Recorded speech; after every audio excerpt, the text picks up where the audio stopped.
Sejam bem-vindos ao Pod Geek. Estamos apresentando O Último Desejo, a saga do bruxo Geralt de Rivia, de Andrzej Sapkowski. Tradução: Thomas Bersinski. Capítulo 4. Um grão de veracidade. Pequenos pontos negros, movendo-se no céu riscado por faixas de neblina, chamaram a atenção do bruxo. Eram muitos. Os pássaros descreviam círculos voando lentamente. De súbito, interrompiam o voo e desabavam como flechas, para, logo em seguida, voltarem a se erguer com um violento agito de asas. O bruxo ficou observando as aves por um bom tempo. Avaliou sua distância e calculou o tempo necessário para chegar até elas. Levando em consideração a topografia, a espessura da floresta e a profundidade e extensão da ravina que suspeitava existir pelo caminho. Por fim, tirou o manto e afivelou mais fortemente, em 2 furos, o cinturão que lhe atravessava o peito.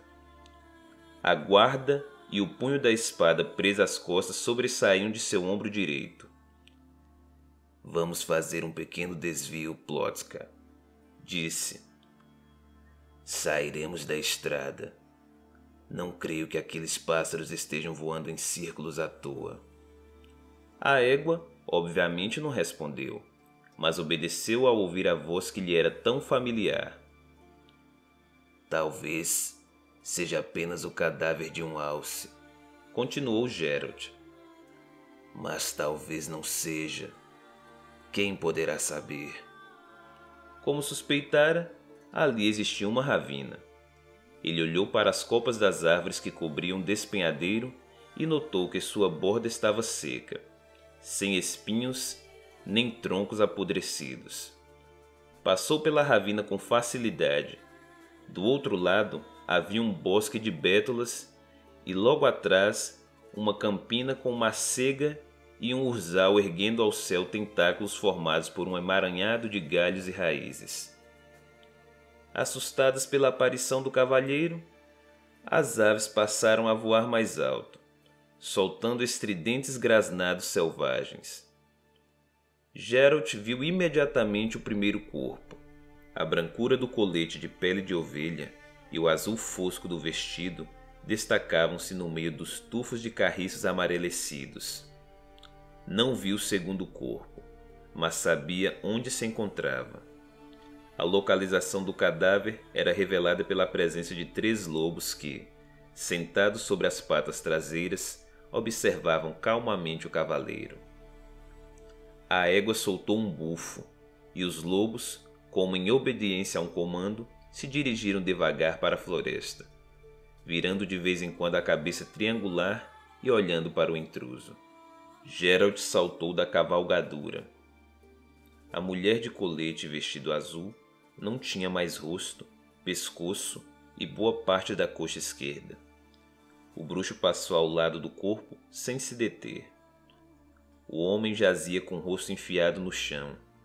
Não o virou, constatando que tanto os lobos como os abutres não estiveram ociosos. De qualquer modo, não havia necessidade de um exame mais minucioso dos restos mortais.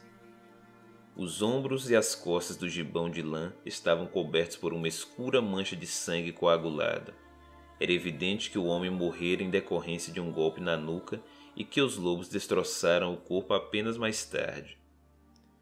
Preso a um largo cinturão e junto de um punhal enfiado numa bainha de madeira, o homem portava uma bolsa de couro. O bruxo arrancou-a e, virando-a sobre a grama, deixou cair do interior uma pederneira, um pedaço de giz, cera para selar cartas, um punhado de moedas de prata, uma navalha dobrável metida num estojo de osso, uma orelha de coelho, 3 chaves presas a uma argola e um amuleto com formato fálico.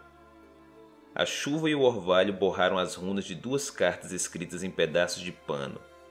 A terceira, escrita num pergaminho, também estava molhada, porém legível.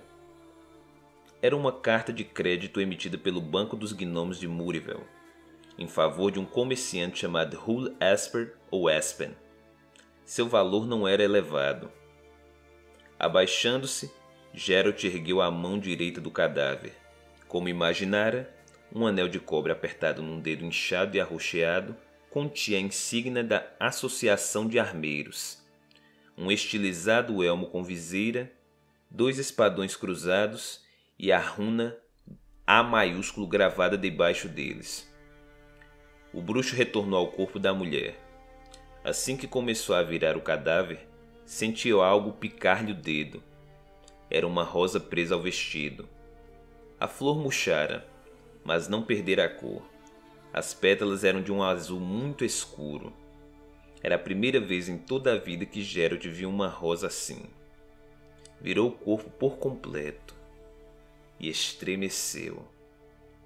Na desnuda e deformada nuca da mulher podiam-se ver claramente marcas de dentes, mas não eram de lobo. O bruxo recuou com cautela até a égua e montou-a sem desgrudar os olhos da beira da floresta. Circundou a campina por 2 vezes, olhando em volta e, inclinando para a frente, examinando atentamente o solo. Sim, Plotska, sussurrou detendo o animal. O caso parece claro, mas não totalmente. O armeiro e a mulher vieram a cavalo, vindo daquela floresta. É mais do que evidente que estavam voltando de Murivel para casa, porque ninguém costuma ficar viajando por aí por tanto tempo sem descontar uma carta de crédito. Por que tomaram esse caminho em vez da estrada? É difícil responder, mas estavam cavalgando pela campina, lado a lado, quando, por um motivo desconhecido, desceram ou caíram das montarias. O armeiro morreu imediatamente. A mulher saiu correndo, depois caiu e também morreu. Enquanto aquilo não deixou rastros, a arrastou com os dentes cravados em sua nuca. Isso ocorreu há 2 ou 3 dias. Os cavalos devem ter fugido e não vamos perder tempo procurando por eles. A égua, como era de esperar, não respondeu. O que matou eles 2? Continuou Geralt, olhando para a beira da floresta. Não foi nem um lobisomem, nem um liche. Tanto um como o outro não deixariam tal quantidade de carne para os devoradores de carniça. Caso houvesse pântanos por aqui, eu diria que poderia ser uma kikimora ou um viper. Acontece que não existem pântanos nessas redondezas. O bruxo inclinou-se e afastou um pouco o chariel que cobria a anca do animal, revelando, presa à sela, uma segunda espada, com guarda brilhante, ricamente decorada e punho negro como carvão. Sim, Plotska, vamos ter de fazer um desvio.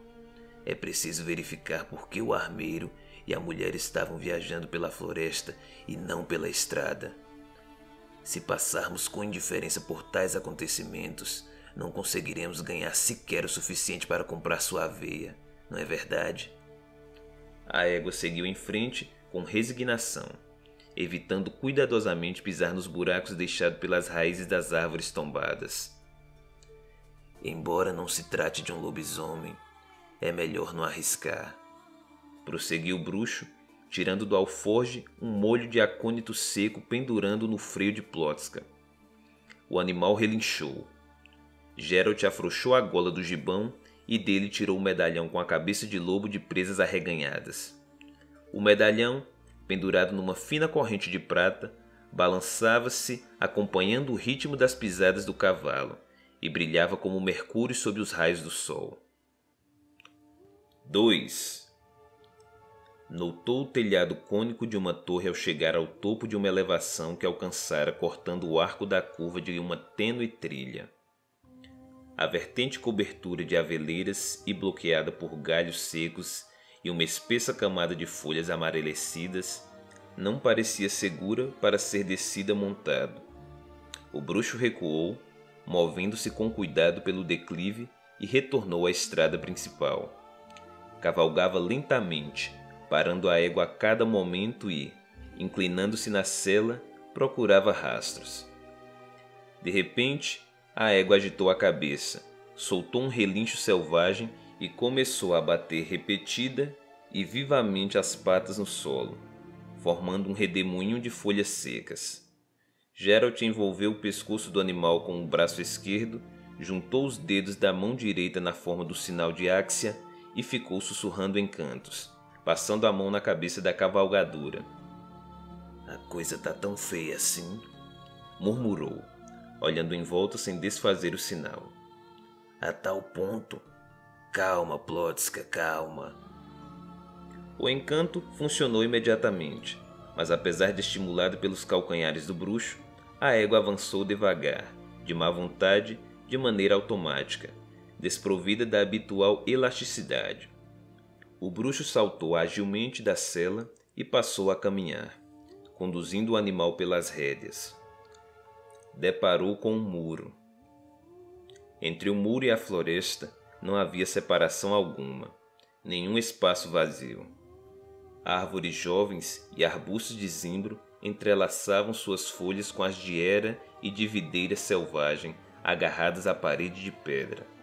Geralt ergueu a cabeça. No mesmo instante, sentiu como se uma minúscula criatura rastejasse por sua nuca, eriçando seus cabelos. Sabia o que aquilo significava. Alguém estava olhando para ele. O bruxo virou-se lenta e fluidamente. Plotska soltou mais um bufo e os músculos de seu pescoço tremeram debaixo da pele. Ao pé do declive pelo qual Geralt acabara de descer, estava parada uma jovem, com uma das mãos apoiada no tronco de um amieiro. O longo vestido branco contrastava com a brilhante negrura dos longos cabelos, despenteados que lhe caíam sobre os ombros. Geralt teve a impressão de que aquela estava sorrindo, mas não podia ter certeza. A jovem estava longe demais. "Salve", disse ele erguendo a mão num gesto amistoso e dando um passo em sua direção. A jovem virou ligeiramente a cabeça. Tinha rosto pálido e imensos olhos negros. Seu sorriso, se é que se podia chamá-lo assim, desaparecera por completo, como se tivesse sido apagado com um pano. Geralt deu mais um passo, ouviu-se um estalido de folhas, e a jovem correu como uma corça, esvoaçando por entre os arbustos de aveleiras, e, ao sumir na floresta, reduziu-se a um tênue traço branco. O comprimento do vestido parecia não tolher em nada a liberdade dos seus movimentos. A égua relinchou com pesar, erguendo a cabeça. Geralt, com os olhos ainda voltados para a floresta, instintivamente acalmou-a com o sinal. Levando-a pelas rédeas, encaminhou-se devagar para o muro, afundando até a cintura no meio da folhagem de bardanas. O portão era sólido, adornado com ferragens, sustentado por maciças dobradiças enferrujadas e provido de uma grande aldrava de bronze. Após uma breve hesitação, o bruxo estendeu o braço e tocou com a mão a argola de bronze esverdeado. Mas teve de recuar rápido, pois o portão abriu-se, rangendo horrivelmente e atirando para os lados tufos de gramas, pedrinhas e pequenos galhos secos. Atrás do portão não havia viva alma, apenas um pátio deserto, abandonado e coberto de urtigas. Geralt adentrou, puxando a égua atrás de si. Atordoada pelo sinal, ela não oferecia resistência, mas colocava as patas de maneira tensa e hesitante. 3 dos lados do pátio eram cercados por um muro e por restos de andaimes, enquanto o quarto abrigava um palacete com fachada mosqueada por marcas de reboco, descascado, manchas de infiltração e grinaldas de era. As venezianas, cuja tinta descascara havia muito tempo, estavam cerradas, assim como a porta. Geralt armou as rédeas de Plotska num pequeno poste junto do portão e dirigiu-se lentamente para o palacete, andando por um caminho revestido de cascalho e passando perto de um pequeno chafariz cheio de folhas e lixo. montado num extravagante pedestal no centro da fonte, um golfinho esculpido em pedra branca erguia-se orgulhosamente, apontando para o céu a cauda rachada. Perto da fonte, num lugar que muito tempo atrás fora um canteiro de flores, crescia uma roseira. Ela não se diferenciava em nada das demais roseiras que Geralt já vira, exceto pela cor. As rosas eram azuis, com um leve toque de púrpura na ponta de algumas pétalas. O bruxo aproximou-se o rosto de uma delas e aspirou seu perfume. A flor tinha um típico cheiro de rosas, porém um pouco mais intenso. A porta do palacete abriu-se com grande estrondo, e Geralt ergueu rapidamente a cabeça. Pelo caminho, rangendo sobre o cascalho, corria em sua direção um monstro. A mão direita do bruxo se deslocou como um raio por cima do ombro direito, enquanto a esquerda deu uma sacudidela no cinturão que lhe atravessava o peito, fazendo a empunhadura da espada pular para sua palma. A lâmina sibilou ao sair da bainha, descrevendo um semicírculo no ar, e se imobilizou, com a ponta virada para a besta. Ao ver a arma, o monstro freou violentamente, atirando o cascalho para todos os lados. O bruxo não fez um movimento sequer. A criatura tinha forma humana e estava vestida com trajes gastos, mas de excelente qualidade, providos de adornos de bom gosto, porém sem nenhuma utilidade. A aparência humana, no entanto, não ultrapassava a suja gola do gibão, já que dela emergia uma gigantesca cabeça peluda como a de um urso, com orelhas enormes, olhos selvagens e uma medonha bocarra cheia de presas, retorcidas, entre as quais, parecendo uma labareda, agitava-se uma língua escarlate. "Suma daqui, mísero mortal!" urrou o monstro, agitando as patas, mas sem sair do lugar. "Se não vou devorá-lo, fazê-lo em pedacinhos!" O bruxo não se mexeu, nem abaixou a espada. "Você é surdo? Suma daqui!" gritou a criatura, soltando um som parecido com algo entre um grunhido de um porco e o bramido de um cervo macho. As venezianas de todas as janelas abriram-se e fecharam com grande estrondo, fazendo desabar mais pedaços de reboco dos parapeitos. Nem o bruxo, nem o monstro se moveram. "Fuja enquanto está inteiro!" bradou o monstro menos seguro de si. "Senão... "Senão o quê?" interrompeu Geralt. A criatura bufou ameaçadora, meneando a horrenda cabeçorra. "Olhem para ele, como é ousado!" disse claramente, arreganhando as pernas e encarando Geralt com os olhos injetados de sangue. "Faça-me o favor de abaixar esse ferro. Não percebeu que se encontra no pátio de minha casa? Ou será que no lugar de onde você veio há o costume de ameaçar o dono da própria casa?" "Ah, sim", confirmou Geralt. "Mas apenas quando ele cumprimenta seus visitantes com urros selvagens e ameaça de estraçalhá-los." "Só me faltava essa!" enervou-se o monstro. "Ser ofendido por um vagabundo qualquer, um visitante tanto. Adentra sem cerimônia meu pátio, destrói flores que não lhe pertencem, tem o rei na barriga e espera ser recebido com pão e sal. Arre!" A criatura cuspiu com raiva, bufou e fechou a bocarra. As presas inferiores ficaram do lado de fora dos lábios, dando-lhe a aparência de um javali. "E agora?" perguntou o bruxo, depois de uma breve pausa, abaixando a espada. "Vamos ficar assim, parados, olhando um para o outro?" "E o que você propõe? Que nos deitemos?" ironizou o monstro. "E guarde esse ferro!" O bruxo enfiou agilmente a arma na bainha presa às costas, mas sem tirar a mão da empunhadura. "Agradeceria", disse, "se você não fizesse movimentos bruscos. A espada pode ser sacada facilmente e mais rápido do que você pode imaginar." "Deu para perceber", rosnou a criatura. "Não fosse isso, você há muito estaria do outro lado do portão, com a marca da sola do meu sapato no traseiro. Como veio parar aqui? Me perdi pelo caminho, mentiu Geralt. Perdeu-se, repetiu o monstro, fazendo uma careta de desagrado.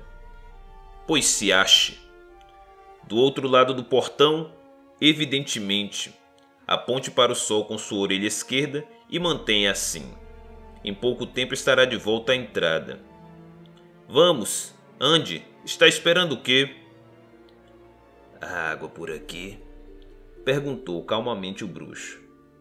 Meu cavalo está com sede e eu também, se não for incômodo, é claro. A criatura ficou desnorteada e coçou a cabeça. Diga-me uma coisa, falou. Você realmente não está com medo de mim? E deveria? O monstro olhou à sua volta, bufou mais uma vez e ajeitou energicamente suas calças avolumadas. Que seja, porque não receber um visitante. Não é todo dia que aparece alguém que não foge ou desmaia logo que me vê. Muito bem, se você for um honesto viajante cansado, convido a meu palacete. Mas se for um ladrão ou assaltante, esteja prevenido. Esta casa executa minhas ordens. Entre estes muros, quem manda sou eu. Após esse preâmbulo, a criatura ergueu uma das patas cabeludas. Todas as venezianas voltaram a se fechar, enquanto de dentro da garganta de pedra do golfinho emanou um surdo murmúrio. Convido-o! Repetiu. Geralt não se moveu, olhando inquisitivamente para o dono da casa. Você mora sozinho? Indagou. E o que você tem a ver com quem eu moro? O monstro estava irritado, mas logo em seguida riu alto. Compreendo. Você deve estar se perguntando se eu tenho 40 serviçais tão belos quanto eu. Pois saiba que não. E agora, com todos os diabos, vai ou não aceitar o convite feito do fundo do coração? Caso não aceite, o portão está bem atrás de sua bunda. Geralt inclinou-se rigidamente. Aceito o convite, disse formalmente. Não menosprezarei sua hospitalidade. Sinta-se como em sua casa, respondeu a criatura, também de maneira formal, porém com certo desleixo. Venha por aqui, prezado visitante. Quanto a seu cavalo, deixe-o junto do poço. Assim, como a parte externa, o interior do palacete precisava de uma reforma urgente. Embora, na medida do possível, tudo estivesse limpo e arrumado. Os móveis eram de excelente qualidade e de certo foram confeccionados por artesãos competentes, mesmo que muito tempo atrás. Um abafado cheiro de poeira preenchia os escuros aposentos. Luz! Bramiu o monstro, e no mesmo instante acendeu-se uma chama na tocha presa à parede, iluminando o ambiente e soltando fumaça. Nada mal, disse o bruxo. A criatura deu uma risadinha. É só isso que tem a dizer? Vejo que não é fácil impressioná-lo. Conforme lhe disse, esta casa executa minhas ordens. Por aqui, por favor. Cuidado com os degraus. Luz! Uma vez nas escadas, o monstro se virou e indagou. O que é isso que você tem pendurado no pescoço, caro hóspede? Veja você mesmo. A criatura pegou o medalhão com sua pata e aproximou-se dos olhos, esticando levemente a corrente de prata. O animal tem expressão desagradável. De que se trata? É a insígnia da minha corporação. Ah, então quer dizer que você se dedica à fabricação de mordaças. Por aqui, por favor. Luz! O centro do grande aposento, desprovido de janelas, era ocupado por uma gigantesca mesa de carvalho, na qual havia apenas um enorme candelabro de latão esverdeado, com velas já gastas pela metade e pingos de cera derretida e solidificada cobrindo as ramificações. Mais um comando do monstro e as velas se acenderam, iluminando um pouco o ambiente. Uma das paredes estava coberta de armas, composições de escudos redondos, alabardas cruzadas, lanças e bisarmas, espadões e machados.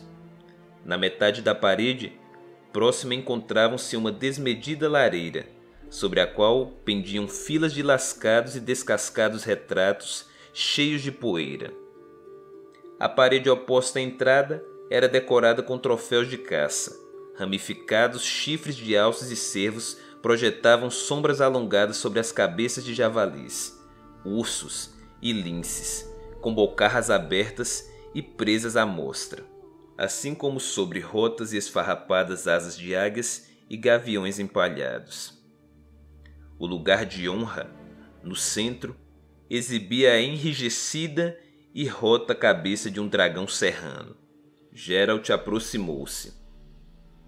"Foi meu avô quem o caçou", contou o monstro, atirando uma tora de madeira na lareira. "Deve ter sido o último da espécie da região que se deixou caçar. Sente-se, caro hóspede. Imagino que está com fome, estou certo?" "Não posso negar, prezado anfitrião." A criatura sentou-se à mesa, abaixou a cabeça, cruzou as peludas patas sobre a barriga e ficou por um bom tempo murmurando algo e revirando os enormes polegares. Em seguida, soltou um grito e desferiu um pesado murro no tampo da mesa. Travessas e pratos chacoalharam com sons de estanho e prata. Taças tiniram cristalinamente. Um delicioso aroma de carne assada, alho, manjericão e noz moscada se espalhou pela sala. Geralt não pareceu nem um pouco espantado. "Pois é", disse o monstro, esfregando as patas. "Isto é muito melhor do que ser servido por empregados, não acha? Sirva-se, caro convidado. Temos aqui um peito de frango, fiambre de javali e patê de... não me lembro de quê, de alguma coisa. Já aqui temos tetrazes. Não, enganei-me na fórmula do feitiço. São perdizes. Coma, coma. Trata-se de comida decente, não precisa ter medo." "Não estou com medo", garantiu o bruxo, pegando um peito de frango e partindo em dois. "Esqueci que você faz parte dos que não se assustam facilmente", bufou a criatura. "Posso saber como se chama?" "Geralt. E você, anfitrião?" "Nivellen. Só que nas redondezas me chamam de ogro ou papão. E me usam para assustar criancinhas." O monstro verteu de um só gole todo o conteúdo de uma enorme taça e enfiou os grossos dedos no patê, retirando praticamente a metade da terrina. "Para assustar criancinhas?" repetiu Geralt com a boca cheia. "Certamente sem motivo, não?" "Certamente. A sua saúde, Geralt." "E a sua, Nivellen?" "Que tal o vinho? Notou que ele é de uvas e não de maçãs? Se não for do seu agrado, farei aparecer outro." "Obrigado, não vai ser preciso. Este não é nada ruim." "Você tem o dom de fazer magias desde nascença?" "Não, desde o momento em que isto me cresceu. Refiro-me à minha fuça. Não tenho a mais vaga ideia de como isso aconteceu, mas a casa realiza todos os meus desejos. Nada de extraordinário. Sei fazer aparecer comida, bebida, roupa, lençóis limpos, água quente, sabão, coisas ao alcance de qualquer mulher, mesmo sem recorrer à magia. Abro e fecho as portas e janelas, acendo fogo, nada demais." "Mesmo assim, é alguma coisa.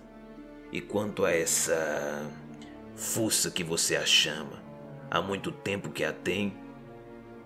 "Há 12 anos." "E como isso surgiu?" E o que você tem a ver com isso? Sirva-se de mais vinho. Com prazer. Não tenho nada a ver com isso. Estava perguntando por mera curiosidade. A motivação é compreensível e aceitável. O monstro riu gostosamente. Mas não vou aceitá-la. Não lhe diz respeito e ponto final. No entanto, para satisfazer pelo menos parcialmente sua curiosidade, vou lhe mostrar como eu era. Olhe para estes retratos. O primeiro, contando a partir da lareira, é o de meu pai. O segundo, só o diabo sabe de quem é. O terceiro é meu. Está vendo?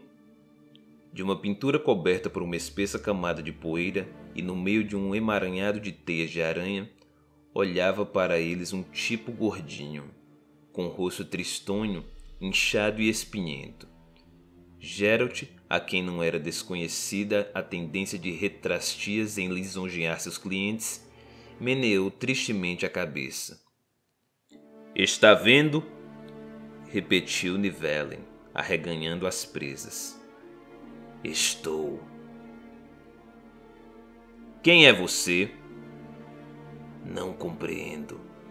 Não compreende?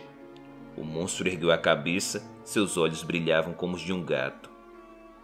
Meu retrato. Caro, eu o vejo, porém não sou humano, pelo menos não neste momento. Para vê-lo, um ser humano teria de levantar-se, aproximar-se e, provavelmente, levar um candelabro consigo. Você não fez nada disso. A conclusão é simples, mas eu prefiro perguntar sem rodeios. Você é humano? Geralt sustentou seu olhar. Se você apresentar a questão sob esse ângulo, respondeu após um momento de silêncio. Tenho de admitir que não totalmente. Ah, nesse caso você considera falta de tato se lhe perguntasse quem você é. Um bruxo. Ah, repetiu Nivellen. Se minha memória não falha, os bruxos têm uma forma curiosa de ganhar a vida. Matam monstros por encomenda. Sua memória é excelente. Houve um momento de silêncio. As tênues chamas das velas pulsavam, saltando finas línguas de fogo, que se refletiam no cristal talhado das taças e nas cascatas de cera escorrida pelas ramificações do candelabro. Nivellen permanecia imóvel na cadeira, apenas mexendo quase imperceptivelmente as enormes orelhas.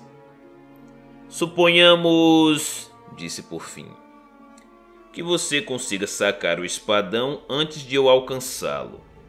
Suponhamos até que você tenha tempo de me golpear com ele.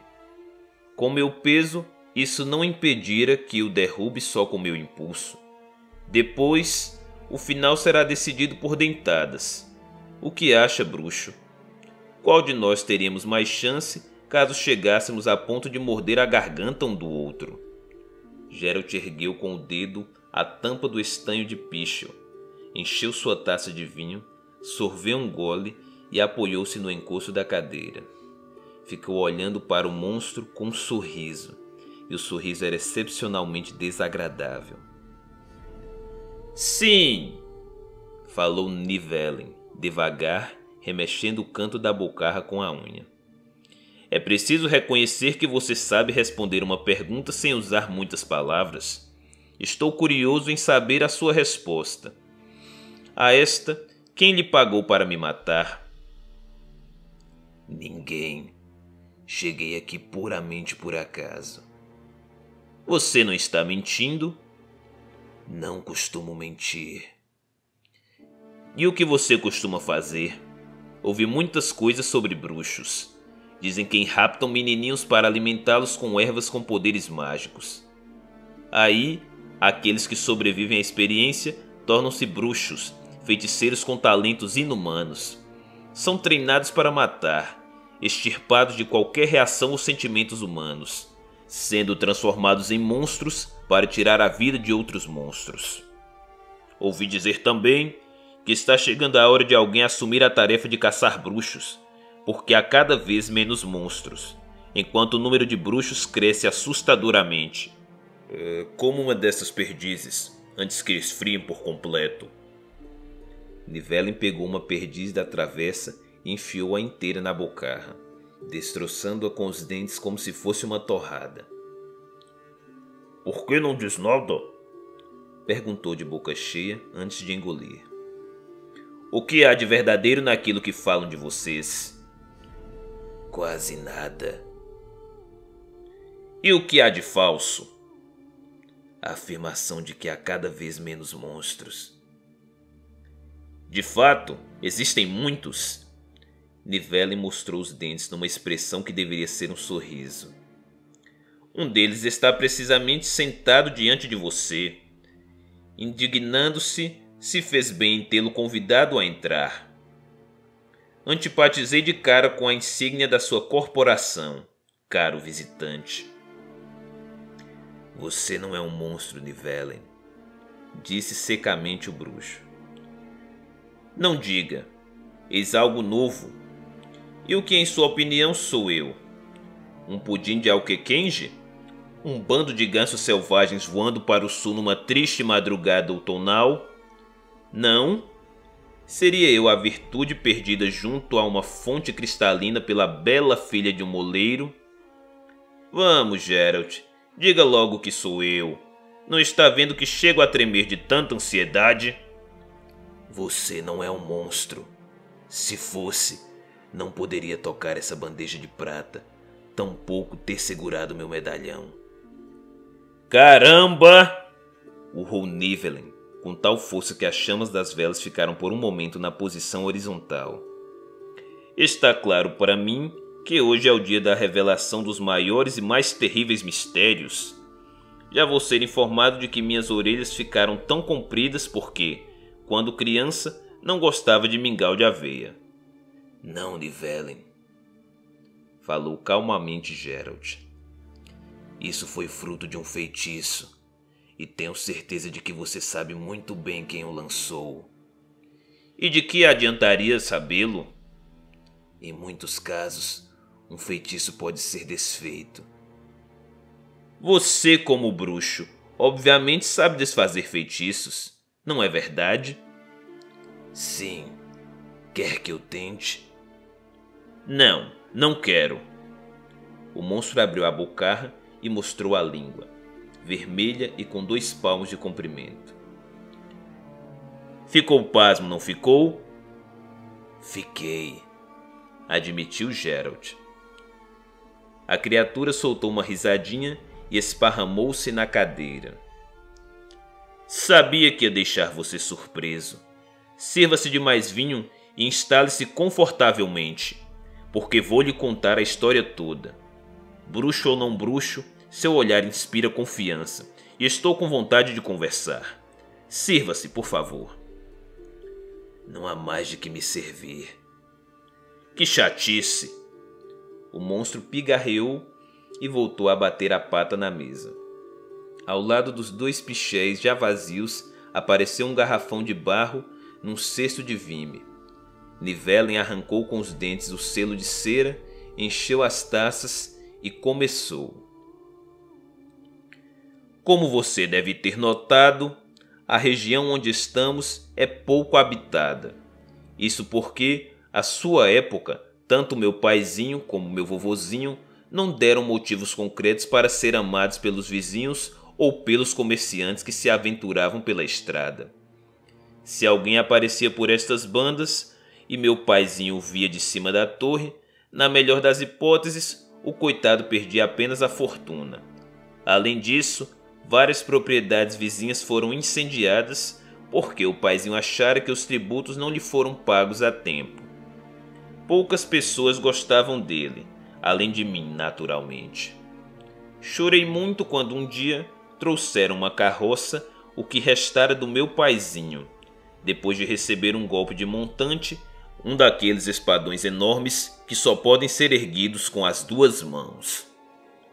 Naquela época, o vovozinho já não se dedicava à pilhagem, pois desde o dia em que recebeu uma pancada na cabeça, ficou gaguejando de maneira horrível, babava constantemente e volta e meia não chegava a tempo à privada para fazer suas necessidades. Como único herdeiro dos dois, coube-me a chefiar a gangue. Eu era ainda bastante jovem, um fedelho, de modo que não demorou muito para o pessoal da gangue me enrolar. Como bem pôde imaginar, eu os liderava como um porco lidera uma matilha de lobos. Em pouco tempo, passamos a fazer coisas que o paizinho, se estivesse vivo, jamais teria permitido. Vou poupá-lo dos detalhes e ir direto ao que me interessa. Um dia, fomos até o Gelibol, perto de Mirt, e saqueamos um templo. Para piorar as coisas, no templo havia uma jovem sacerdotisa. Que tipo de templo, Nivellen? Só o diabo sabe, Geralt.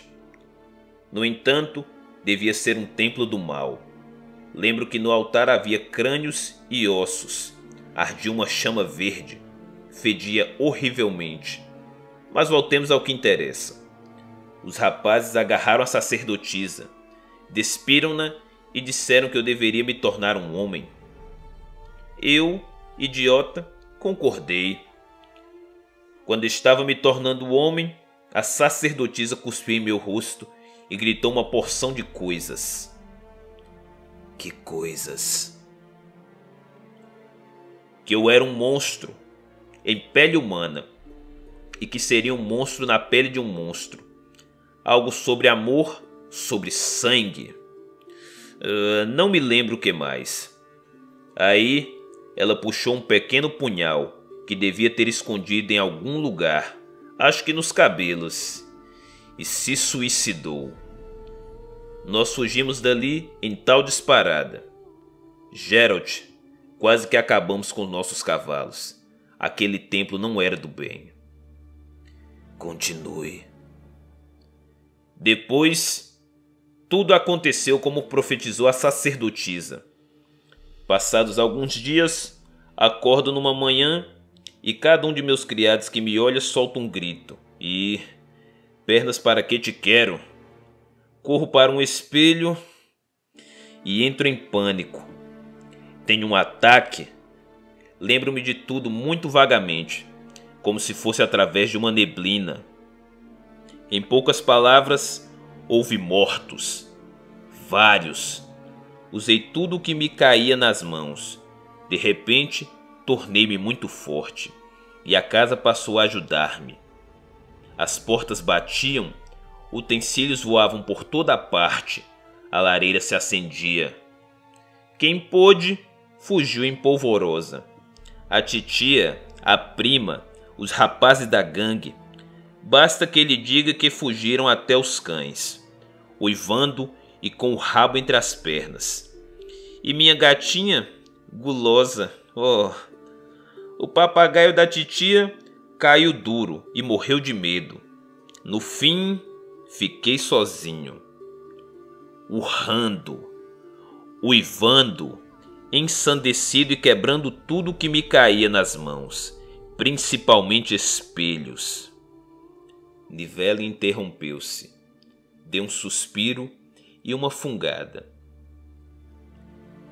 Quando o ataque passou, reassumiu a narrativa.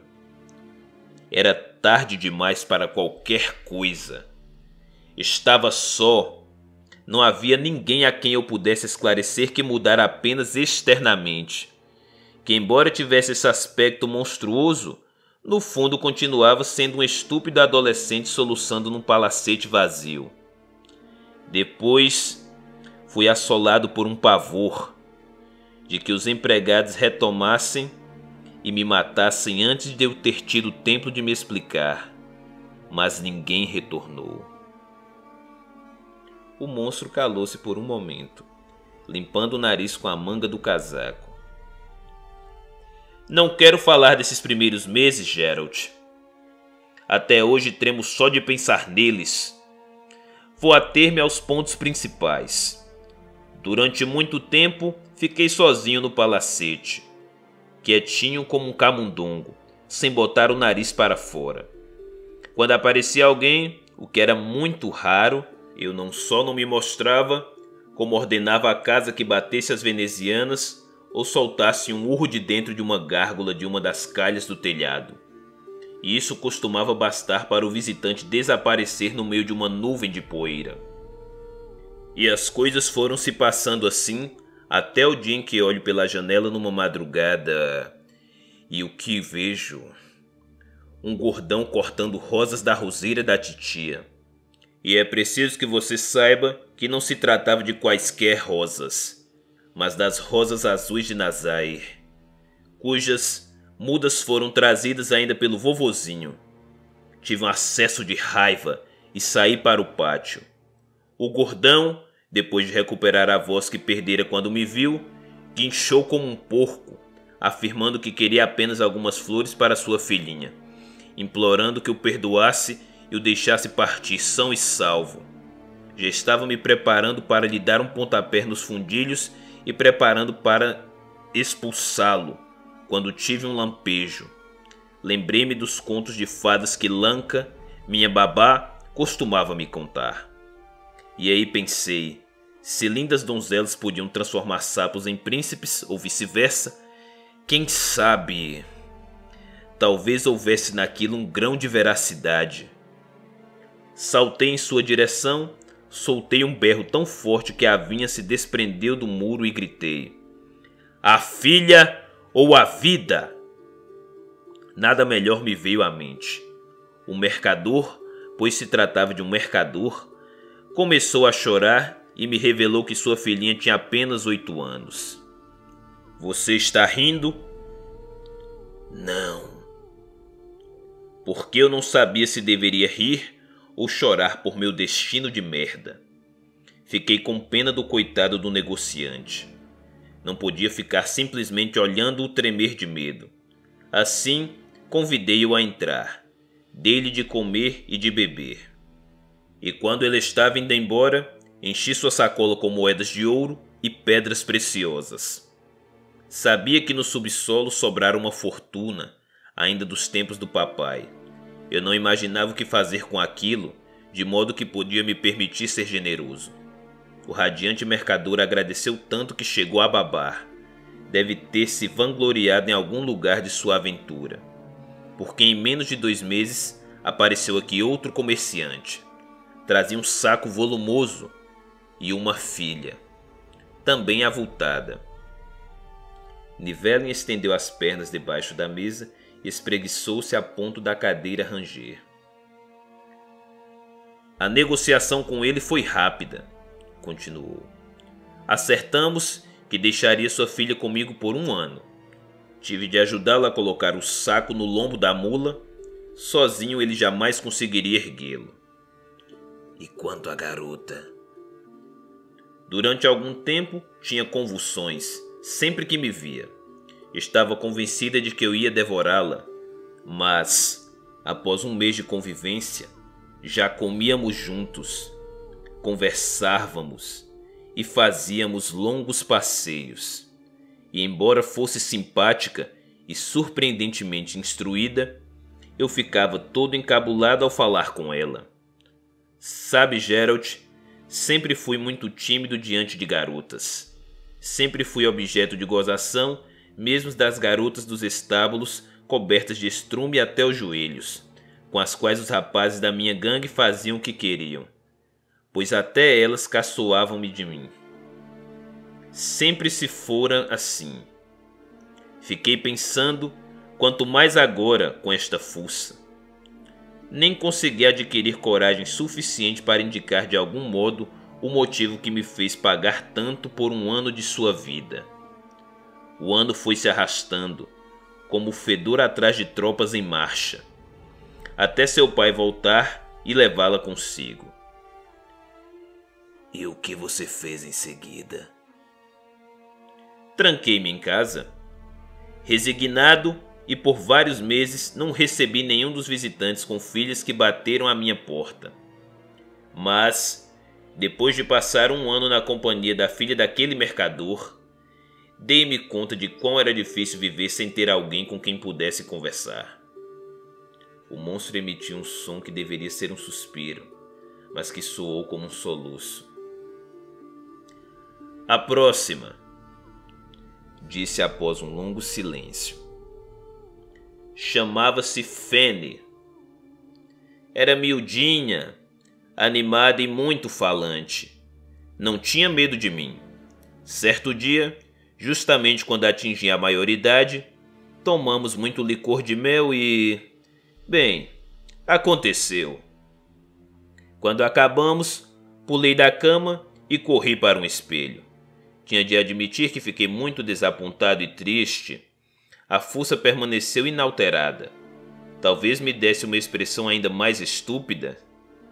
E andam dizendo por aí que os contos de fadas contêm a sabedoria do povo. Uma merda de sabedoria, Geralt. Mas Fene logo se esforçou para que eu esquecesse a tristeza. Você nem imagina como ela era alegre. Sabe o que inventou? A brincadeira de assustarmos. Juntos os visitantes indesejáveis. Imagine a cena. Um visitante adentra o pátio, olha em volta e eis que se vê atacado por mim, de 4, com Fene, completamente nua montada no dorso e soando o corno de caça do vovô. Nivellen soltou uma gargalhada, fazendo brilhar a alvura de suas presas. Fene, continuou, ficou comigo um ano inteiro. Quando retornou, com um grande dote, a sua família casou-se com o dono de uma taberna, um viúvo. Continue seu relato, Nivellen. Estou muito interessado. Deveras? Disse o monstro coçando-se entre as orelhas. Muito bem. A seguinte, Prímula, era filha de um empobrecido cavaleiro andante. Quando chegou aqui, o guerreiro tinha um cavalo esquelético, uma couraça enferrujada e uma quantidade de dívidas absurda. Era um tipo horroroso, Geralt, tão repugnante como um monte de esterco, de cheiro insuportável. Sou capaz de apostar meu braço direito que Prímula foi concebida quando ele estava na guerra, porque até que era bonitinha. E assim, como Fene, não tinha medo de mim, o que não era de estranhar, já que em comparação com seu pai, eu poderia ser considerado bonitão.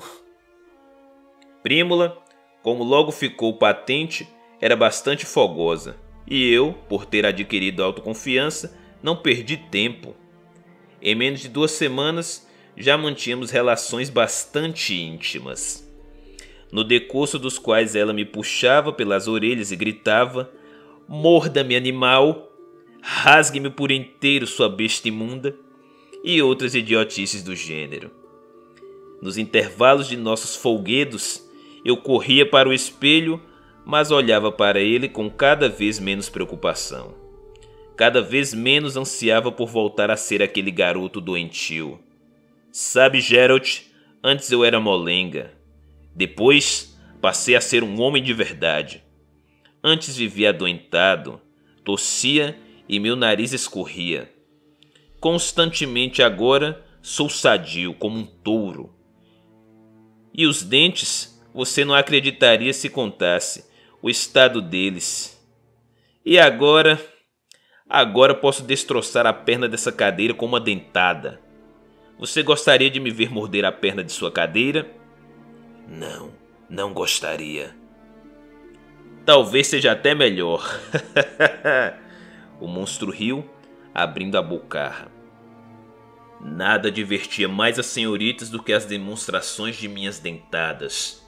E com isso, sobraram poucas cadeiras inteiras no palacete. Nivellen bocejou, com que sua língua enrolou-se no formato de um tubo.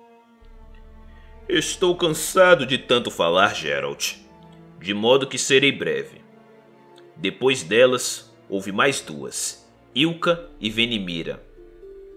Tudo se passava da mesma forma, chegando a se tornar monótono. Começava com a mistura de medo e reserva, então surgia um fio de simpatia, reforçava por pequenos, porém caríssimos mimos, Mais tarde vinha a fase de morda-me, coma-me por inteiro, seguida pelo retorno do pai, tenra despedida e cada vez mais discernível diminuição do tesouro. Em vista disso, decidi fazer pausas mais longas em solidão. Evidentemente, já havia descartado por completo a possibilidade de que o beijo de uma bela jovem pudesse alterar minha aparência. Conformei-me com esse fato. E tem mais. Cheguei à conclusão de que estava bem como estava e não precisava de nenhuma mudança. Realmente nenhuma, Nivellen. Realmente. Em primeiro lugar, tenho saúde de ferro. Em segundo, o fato de eu ser diferente tem efeito afrodisíaco nas mulheres. Não ria. Estou convencido de que, se fosse humano, teria de suar muito mais a camisa para levar para a cama alguém como Venimira, uma jovem de rara beleza. Tenho a impressão de que ela nem se dignaria de olhar para o rapaz do retrato. E em terceiro, posso sentir-me totalmente seguro. Papai tinha muitos inimigos, alguns dos quais continuam vivos. Aqueles que minha gangue, sob meu deplorável comando, levou ao túmulo tinham parentes. No subsolo há ouro. Não fosse o medo que inspira em todos, alguém tentaria se apossar dele, nem que fossem simples camponeses munidos de forcados.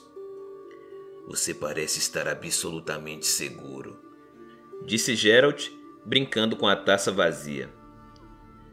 De que, em sua atual configuração, não fez nenhum mal a quem quer que fosse, a nenhum pai, a nenhuma filha, a nenhum parente ou namorado da filha. Espere aí, Geralt, indignou-se o monstro. De que você está falando? Os pais que se explodiam de tanta felicidade. Como lhe contei, minha generosidade com eles foi inimaginável. Quanto às filhas, você não as viu quando chegaram, de vestidinhos remendados, com as mãozinhas gastas de tanto lavarem roupa e encurvadas de tanto carregarem baldes d'água. Prímula ainda ficou pior. Semanas com as marcas no lombo e nas coxas de chibatada que vivia recebendo de seu cavaleiroso genitor. Em contrapartida, aqui em casa, elas levavam vida de princesa, e se tinham de pegar algo nas mãos, era um leque. Nem sabiam onde ficava a cozinha. Eu as vestia e cobria de penduricalhos. Com um gesto mágico, eu fazia água quente jorrar numa banheira de latão, da qual papai se apossou ao salquear a Sengard, e trouxe para a mamãe. Você pode imaginar uma banheira de latão? Poucos condes, que digo eu, poucos monarcas podem gabar-se de ter uma banheira de latão em seu castelo. Para aquelas garotas, este palacete parecia saído de um conto de fadas, Geralt. E no que se refere à cama, caramba, nestes tempos a virtude é mais rara do que os dragões serranos. Garanto-lhe, Geralt, que não forcei nenhuma delas. No entanto, suspeitou que alguém me pagou para matá-lo? Quem poderia ter sido? Um patife qualquer, que ficou de olho no que restou no subsolo, mas que não tinha mais filhas, respondeu enfaticamente Nivellen. A ganância humana não tem limites. E ninguém mais? E ninguém mais. Ambos ficaram calados, olhando para as tremulantes chamas das velas. Nivellen, disse repentinamente o bruxo. Você está só agora? Meu caro bruxo, respondeu o monstro após uma breve reflexão. Em princípio, eu deveria insultá-lo com os piores palavrões, pegá-lo pelo cangote e atirá-lo escada abaixo. E sabe por quê? Por me tratar como se eu fosse um imbecil. Desde o início estou vendo você aguçar os ouvidos e lançar olhares discretos para a porta. Sabe muito bem que eu não estou morando sozinho, não estou certo? Sim, e peço desculpas. Estou me lixando para suas desculpas. Você a viu? Sim, na floresta, quando estava junto do portão. E ela é a razão pela qual ultimamente os comerciantes com filhas têm partido daqui com as mãos abanando? Quer dizer que você sabia até disso? Sim, ela é a razão. Permite que eu lhe pergunte... Não, não permito. Um novo silêncio. Bem, se essa é sua vontade, falou o bruxo, erguendo-se. Só me resta cumpri-la. Agradeço a hospitalidade. Está na hora de partir. Nivellen também se levantou. Por determinados motivos, não tenho como acomodá-lo por um pernoite no palacete e não lhe recomendo permanecer nestes bosques. Desde que a região começou a ficar despovoada, as noites daqui costumam ser perigosas. Aconselho chegar à estrada antes do pôr do sol. Levarei seu conselho em consideração. Você está convicto de que não necessita de minha ajuda? O monstro olhou de soslaio. E você está convicto de que poderia me ajudar? Seria capaz de tirar esse feitiço de mim? Não estava me referindo apenas a esse tipo de ajuda. Você não respondeu à minha pergunta? Ou talvez tenha respondido. Você não seria capaz. Geralt o fitou diretamente nos olhos. Naquele dia, vocês tiveram muito azar. De todos os templos de Gelibol e do Vale de Ninar, escolheram de Coran Agtera, o da aranha com cabeça de leão. Para tirar o feitiço lançado por uma sacerdotisa de Coran Agtera, são necessários conhecimentos e aptidões que não possuo. E quem os possui? Quer dizer que, apesar de tudo, está interessado. Você não disse que não está bem como está?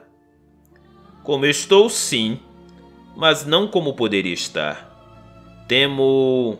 O que você teme? O monstro parou junto à porta do salão, virou-se e disparou. Estou farto de você ficar me fazendo perguntas, bruxo, em vez de responder as minhas.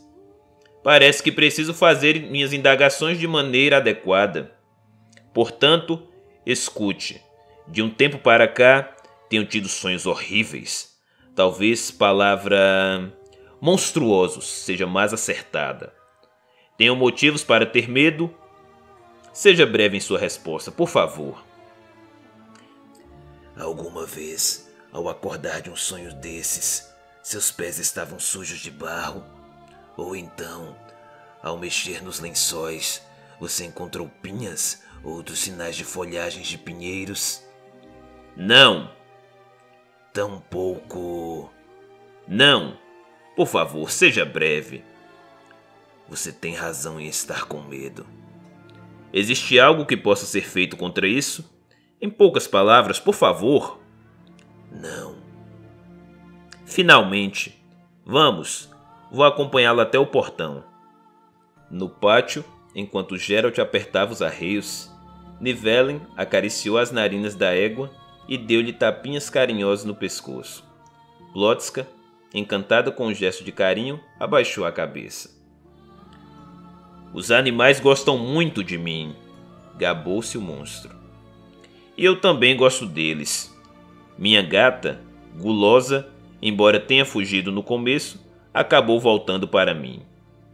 Durante muito tempo ela foi o único ser vivo que me acompanhou em minha desgraça. Verena também.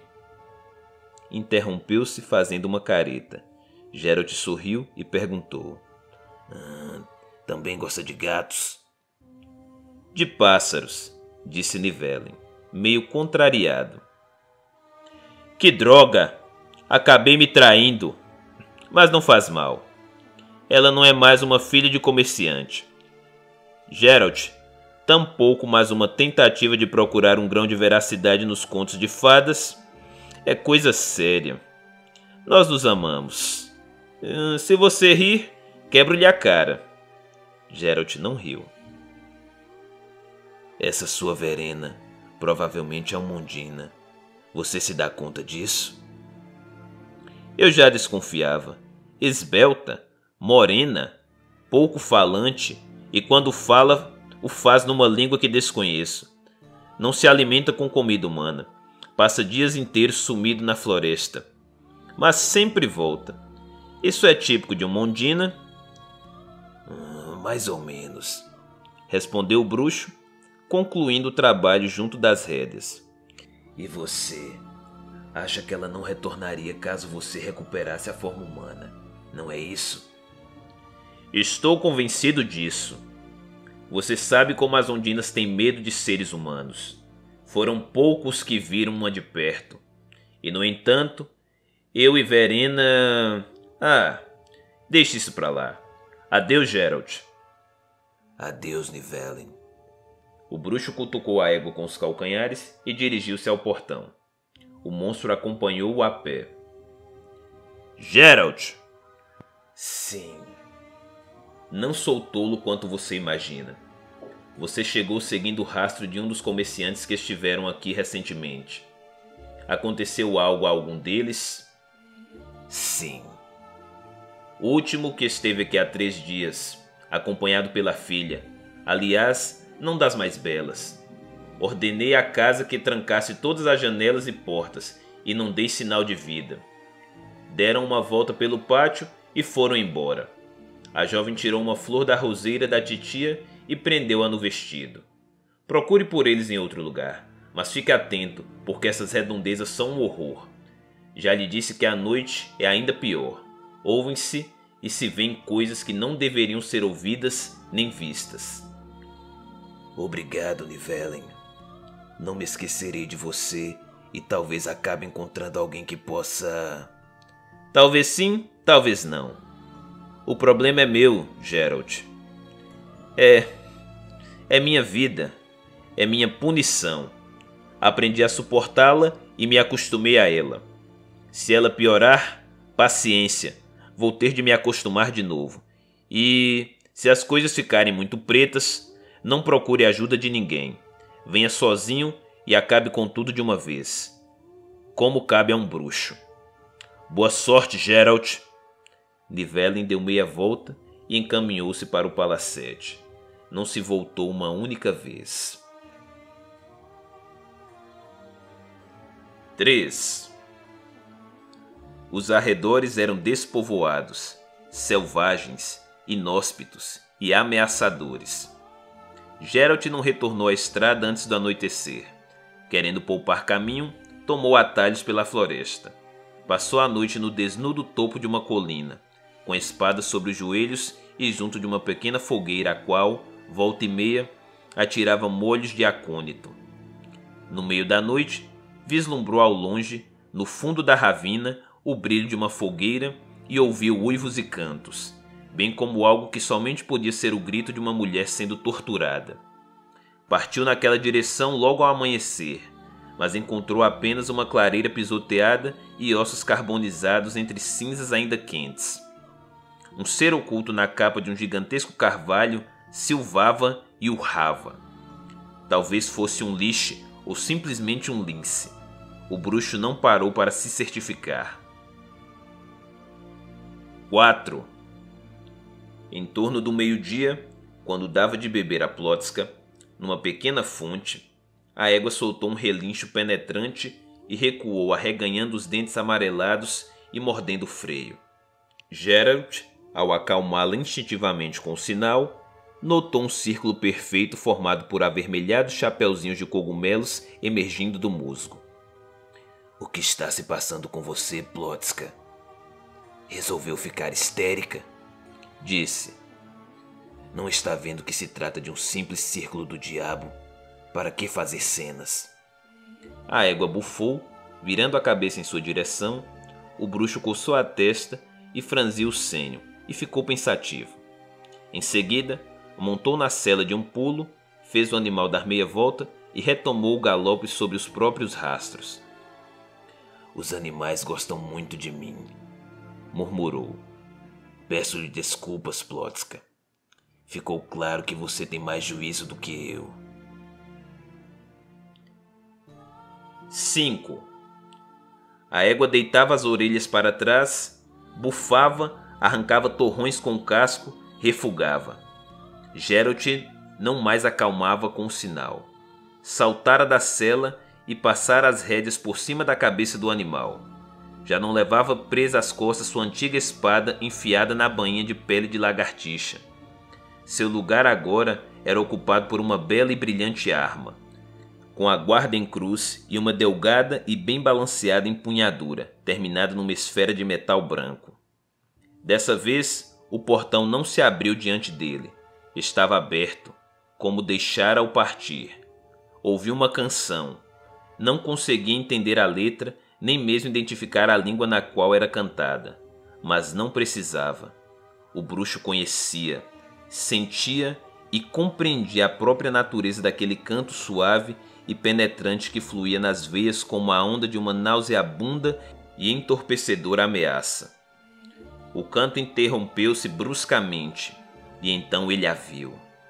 Estava agarrado ao dorso do golfinho do chafariz, abandonado, circundando a pedra mofada com as mãozinhas delgadas e tão brancas que davam a impressão de ser transparentes.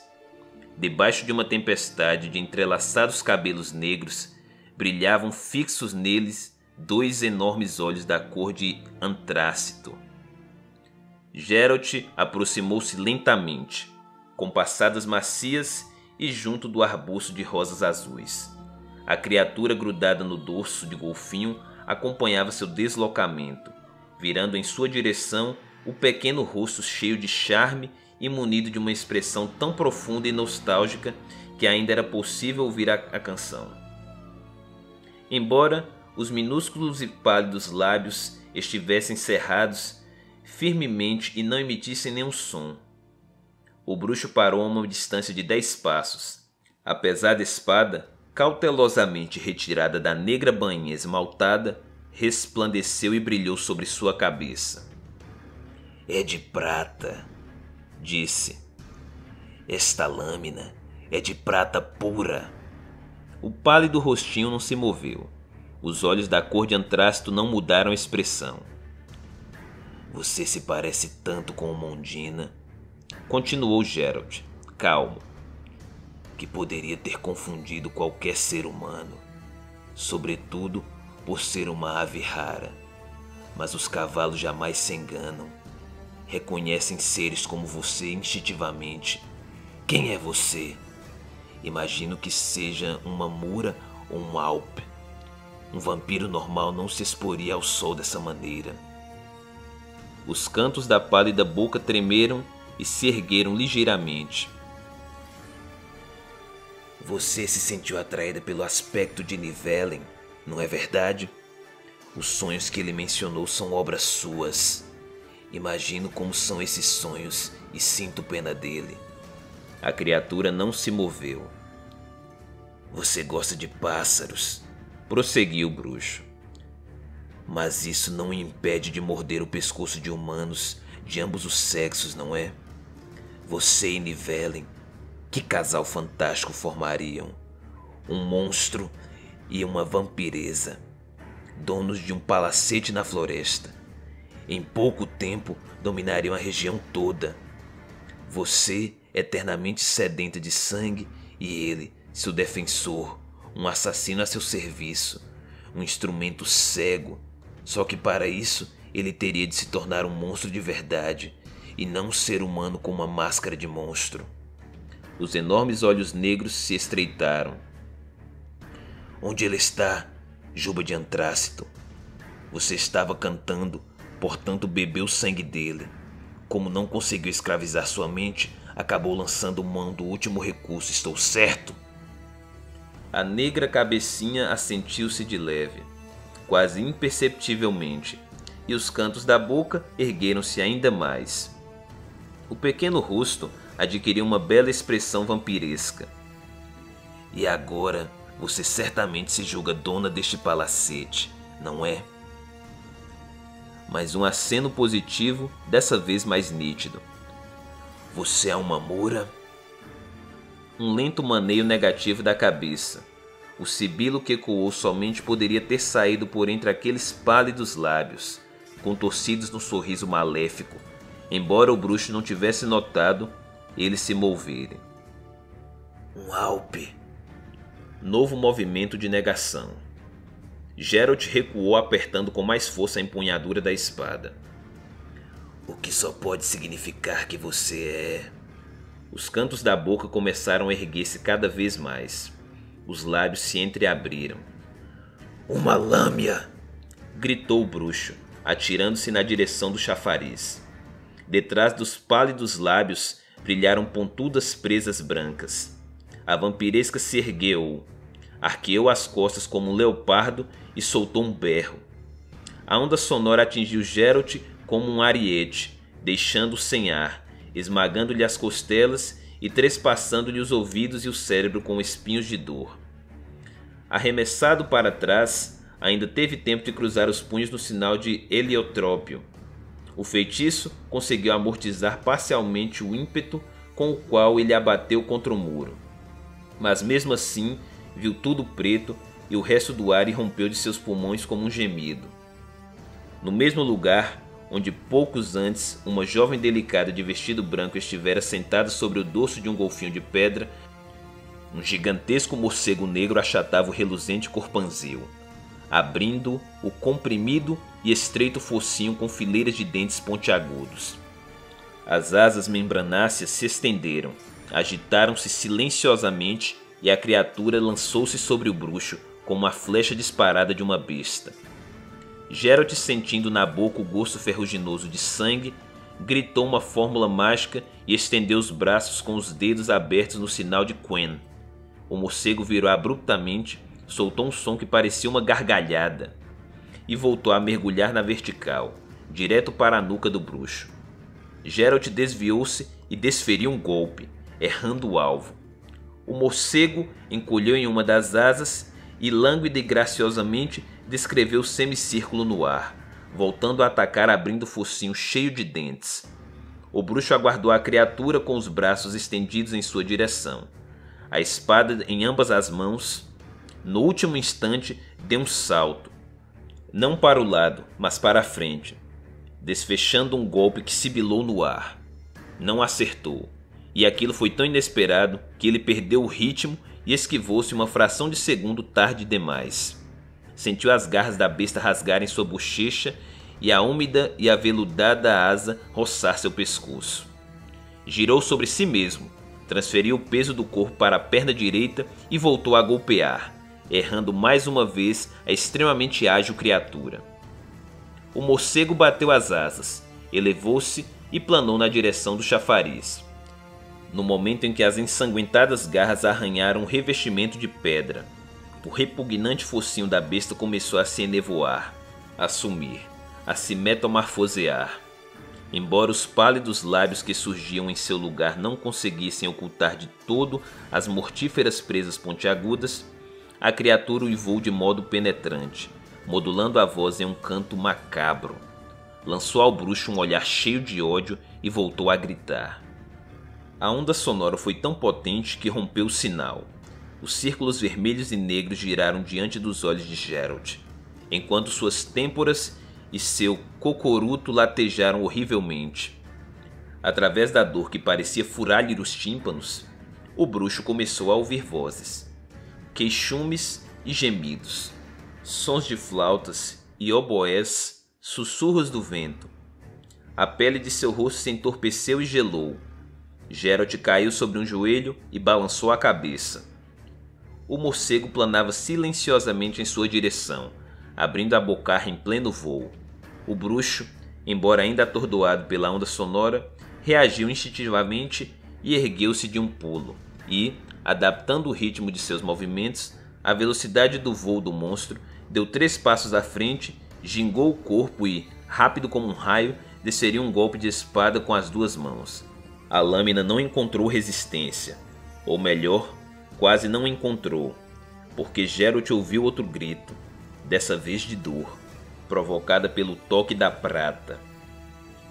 Enquanto gritava, a lâmina foi se metamorfoseando, novamente sobre o dorso do golfinho. Um pouco acima do seio esquerdo, via-se uma mancha vermelha no vestido branco. Logo abaixo de um rasgo, não mais longo do que um dedo mindinho, o bruxo rangeu os dentes. O corte que deveria ter fendido a besta em 2 não passara de um arranhão. Grite à vontade, vampiresca. Rosnou, enxugando o sangue do rosto. Grite o mais que puder. Gaste sua energia. Aí cortarei fora sua linda cabecinha. Você vai debilitar-se antes, bruxo. Matarei. Os lábios da Lâmia não se moviam, mas Geralt ouvia distintamente cada uma das palavras que lhe ressoavam no cérebro, explodindo, ribombando e repercutindo como se viessem de dentro d'água. É o que veremos, escandiu, aproximando-se do chafariz. Matarei! Matarei! Matarei! É o que veremos. Verena! Nivellen, com a cabeça pendendo para baixo e as mãos agarradas no caixilho da porta, cambaleou para fora do palacete. Com passos vacilantes e agitando as patas de maneira desajeitada, avançou para a fonte. A gola de seu gibão estava manchada de sangue. Verena! Urrou novamente. A Lâmia virou a cabeça em sua direção. Geralt, erguendo a espada e pronto para desferir um golpe, saltou para junto dela, mas as reações da vampiresca foram muito mais rápidas. Um grito agudo e uma nova onda sonora fizeram o bruxo cair de costas sobre o cascalho da trilha. A Lâmia arqueou-se e se preparou para saltar, com as presas brilhando como punhais de um assassino. Nivellen, abrindo as patas como um urso, ainda tentou detê-la, mas ela gritou bem perto de sua cara e atirou para trás, contra um andaime de madeira que desabou com estrondo, encobrindo-o com tábuas. A essa altura, Geralt já se levantara e corria em volta do pátio, querendo desviar a atenção da Lâmia de Nivellen. A vampiresa, com o vestido branco esvoaçando, disparou em sua direção, suave como uma borboleta e mal tocando o chão. Não mais gritava, nem tentava metamorfosear-se. O bruxo percebeu que ela estava cansada, mas sabia que mesmo assim não deixava de ser mortalmente perigosa. Por trás dele, Nivellen urrava e se agitava no meio das pranchas de madeira. Geralt pulou para a esquerda, protegendo-se com rápidos movimentos circulares da espada. A Lâmia continuou seu avanço, alvinegra, flutuante, aterradora. Subestimou-a. Ela gritou antes que ele tivesse tempo de fazer o sinal. Foi atirado para trás e bateu com as costas no muro. A dor que sentiu na espinha dorsal irradiou-se até a ponta dos dedos. Paralisou-lhe os ombros e o fez cair de joelhos. A vampiresa, soltando um uivo melódico, atirou-se em sua direção. Verena! Berrou Nivellen. Ela virou-se e Nivellen transpassou-a, bem entre os seios, com uma estaca pontuda de 3 metros de comprimento. A Lâmia não gritou, apenas soltou um suspiro. O bruxo, ao ouvir tal suspiro, tremeu da cabeça aos pés. Mantinham-se imóveis, Nivellen, com as pernas bem abertas, segurando a haste com as 2 mãos, como se fosse uma lança e suportando sua base sob a axila. E a vampiresa, parecendo uma borboleta branca espetada num alfinete, pendendo na outra ponta da lança e segurando-a também com ambas as mãos. A Lâmia soltou um suspiro dilacerante e começou a forçar o corpo estaca abaixo. Geralt viu aparecer nas costas do vestido branco uma mancha vermelha, da qual no meio de um geyser de sangue emergia, de um modo atroz e até indecente, a ponta da lança. Nivellen soltou um berro, deu um passo para trás, depois outro, passando a recuar rapidamente, mas sem soltar a haste e arrastando-a consigo a vampiresa transpassada. Mais um passo e apoiou as costas na parede do palacete. A extremidade da estaca que mantinha sob a axila resvalou no muro. Lentamente, como se estivesse fazendo uma carícia, a Lâmia deslizou as delicadas mãozinhas ao longo da lança até ficar com os braços estendidos. Em seguida, segurando a estaca com força, impulsionou o corpo para baixo. Já mais de 1 metro de madeira ensanguentada brotava-lhes das costas. Estava com os olhos arregalados e a cabeça jogada para trás. Seus suspiros tornaram-se cada vez mais frequentes e mais rítmicos, transformando-se em estertores. Geralt ergueu-se, mas, fascinado pela cena, não conseguia decidir-se a agir. Ouviu as palavras reverberarem dentro de seu crânio, como se estivessem ecoando no teto de uma fria e úmida masmorra. Meu, ou de ninguém, amo-te, amo. Mais um suspiro medonho, vibrante, afogado em sangue. A lâmina fez outro esforço, deslizou ao longo da estaca e estendeu os braços. Nivellen urrou desesperadamente e, sem largar a haste, tentou de todas as maneiras afastar a vampiresa para o mais longe possível. Em vão. A monstruosa criatura deslizou mais um pouco e agarrou-o pela cabeça. Ele urrou de forma horrível, agitando a peluda cabeçorra. A lâmina voltou a deslizar-se pela haste e inclinou a cabeça para perto da garganta de Nivellen. Suas presas brilharam com ofuscante alvura. Geralt deu um pulo como se tivesse sido propelido por uma mola repentinamente liberada. Cada movimento, cada ação que executaria a partir daquele momento fazia parte de sua natureza. Inevitável, automática e mortalmente afetiva. 3 passos rápidos, com o terceiro, como frieza de centenas de vezes, terminando sobre a perna esquerda, com o pé plantado firmemente no chão. Uma torção do tronco, um golpe enérgico e cortante. Viu seus olhos, nada mais podia ser mudado. Ouviu sua voz, soltou um grito para abafar a palavra que ela repetia. Não havia escapatória, desferiu o golpe. Acertou em cheio, como sempre, e seguindo a trajetória do movimento, deu um 4º passo e girou sobre os calcanhares. A lâmina, libertada pelo giro do corpo, voou atrás dele, brilhando e deixando atrás de si um leque de gotículas vermelhas. Os cabelos negros como asas de graúna se ondearam e ficaram flutuando no ar. Flutuando, flutuando. A cabeça caiu no cascalho. Cada vez há menos monstros. E quanto a mim, quem sou eu? Quem está gritando? Os pássaros? A mulher de colete e vestido azul? A rosa de Nazair? Que silêncio! Como tudo está vazio! Que vacuidade em mim! Nivellen, todo encolhido, protegendo a cabeça com os braços e com o corpo percorrido por tremores, jazia no meio de urtigas junto do muro. Levante-se, disse o bruxo. O bem apessoado jovem de porte gracioso e tez clara ergueu a cabeça olhando em volta. Com ar vago, esfregou os olhos com os punhos e observou as mãos e tateou o rosto. Soltou um gemido. Enfiou um dedo na boca e ficou muito tempo passando-o sobre as gengivas. Voltou a tatear o rosto e gemeu mais uma vez ao tocar de 4 riscos sangrentos inchados numa das bochechas. Desatou em soluços, para logo em seguida soltar uma alegre risada. Geralt? Como é possível? Como foi que... Geralt? Levante-se, Nivellen. Levante-se e venha comigo. Tenho remédios em meu alforje. Ambos vamos precisar deles. Eu já não tenho mais... Não tenho... Geralt, como isso... O bruxo ajudou a se levantar, esforçando-se para não olhar para as pequeninas mãos, tão brancas que pareciam transparentes, agarradas à haste da estaca cravada entre os seios pequeninos e coberta por um úmido tecido vermelho. Nivellen voltou a gemer. Verena! Não olhe, vamos embora. Atravessaram o pátio, passando junto do arbusto de rosas azuis, apoiando-se mutualmente. Nivellen não parava de apalpar o rosto com a mão livre.